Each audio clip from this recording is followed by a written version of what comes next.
In this video, I will show you how to organize your research threads into custom spaces on Perplexity AI. Let's get started. I'll start by clicking on Spaces in the left sidebar to view my current collections. To create a new one, I'll select New Space in the top right corner. I'm naming this space Academic to store my study materials. I'll pick a helpful icon to represent it, then click Create and Done to finish the setup. Now, I'll go into my history to find specific threads to move. I'll select this Deep Research Analysis on 2026 Gaming Smartphones.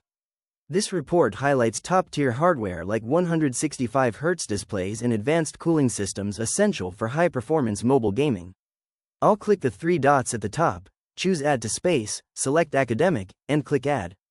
I also want to include this Python script for web scraping. This script uses the requests and Beautiful Soup libraries to efficiently manage multi-threaded data extraction.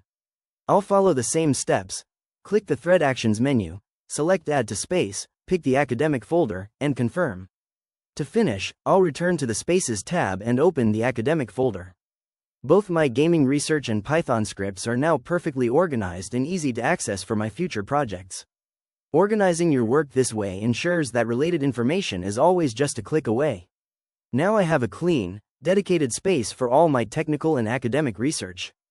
If you found this walkthrough helpful, please consider liking the video and subscribing for more quick tips and tutorials.